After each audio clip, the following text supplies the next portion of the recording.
Hey there, me again, Miss E, coming back to continue the story.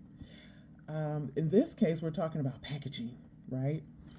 So, if you were with me from the very, very beginning, 2008, when I started making the loaves, I believe I included it in the first video how I got started, and I included a picture of what the loaves looked like. You will see that the full loaf was wrapped in aluminum foil. I still get tickled by that because it did resemble, if you've watched any movies dealing with drugs and things of that sort, it did look like a brick of drug, uh, cocaine or whatever. But then the other loaves, whether it was the mini loaf or the heart, they were wrapped in a different color saran wrap. And that was good because it did seal it up. But what I came to find out was the place that sold them ended up no longer selling them. So it was a limited time thing. And what had also occurred around the same time was I had gotten a call one time after doing an event at a local church. And the lady called and she was, on the one hand, complimenting me about the product, but I'm not sure if she had me mixed up with somebody altogether different or what was going on. But the product that she named that she ate that she thought I made was something I didn't make because she said it had coconut in it. And I don't make anything with coconut. Cinnamon, yes. Coconut, no, especially back then. All I had was a couple of different variations of the cinnamon bread, which was with and without raisins and either with pecans or walnuts. So it had raisins and walnuts or raisins and pecans. Those were the only ones that I had at the time. So when she named something coconut, I said, "Well, ma'am, that wasn't me." Because then the other thing that she said was it was a little dry. Well, now you really got me confused because especially as was starting now, because this was still in the early parts of me getting into business and everything. I pride myself on my work first and foremost, and then secondly, for you just talking about they were dry. First of all, they wasn't even out long enough to be dry. I don't know what you did to them, but for me, I know what I had done. But it did get me to thinking, hmm, I don't want anybody else to try to make that call. So what I began doing was looking for different kind of packaging that would seal the loaves and at the same time make it easy to open and close in case somebody didn't have time to eat it or wanted to eat it later or whatever the case was. Um, and so that's what I began doing. I looked for it and I came across this nice cute bag, as you now see, that has the resealable closure. Now that's also depending on how you tend to open it.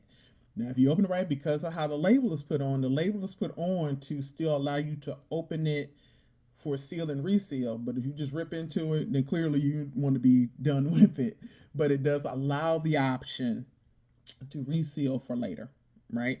And so I can appreciate that because that would seal in the moisture, make it still usable, still maintain a level of freshness, whether you put it in the refrigerator, freezer, or even if you left it out. Now, I do suggest if you leave it out at room temperature, make sure it's not in excessive heat around it, whether it's like in the summer months when it's really, really hot, especially depending on where you live, and or if it's in the wintertime, again, depending on where you live, where you know there's heat going on a continual basis, because it is a freshly made product and it still does have a limited shelf life. Now, if you put it in the refrigerator and or the freezer, that of course extends the shelf life of it.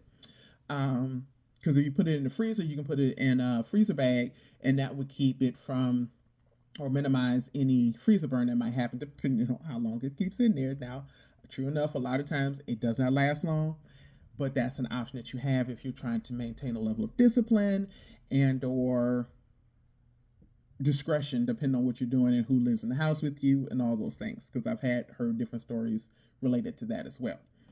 Now, for the bigger loaves, which are the half loaves and the full loaves, I was able to find a sleeve, basically, kind of like a regular bread bag, but just made for the smaller bread loaves. And I actually found out about it because I visited, I'm not sure if it was the West Side Market or if it was the Hartville Flea Market, because it was at one point it was suggested that I go there to attempt to sell my bread.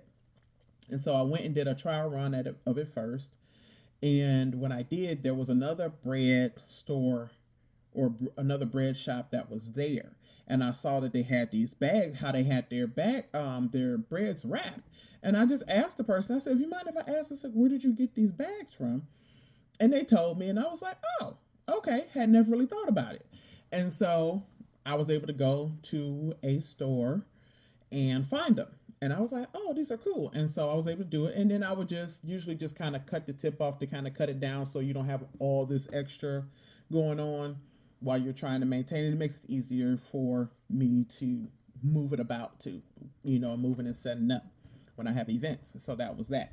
So between the hearts, the mini loaves, those are in the resealable bags of that sort, and then the other loaves are in basically a sleeve bag that I use the twist ties on.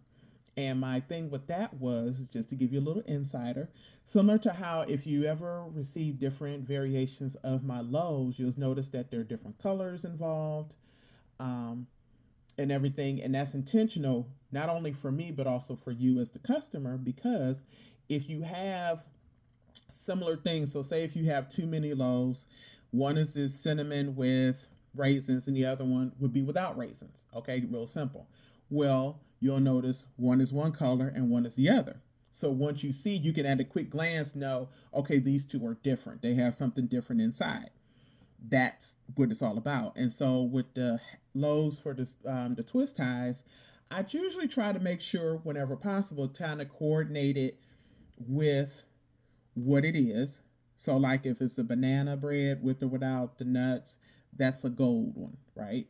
Now, some of the other ones, because there's only so many colors that are available on a regular basis, um, some of them may be interchangeable. But if I have, say, a banana nut and then I have a banana with dark chocolate, those two will be different. The twist ties will be different. So that way I can even at a glance know, well, I should say banana bread and banana with dark chocolate, those two are different colors so that I'll know right away these are two different ones, so they'll be labeled correctly. So everything is intentional to stay in sync, and everything to make it easier for me, and mostly for me, but it also is a benefit for you as the customer.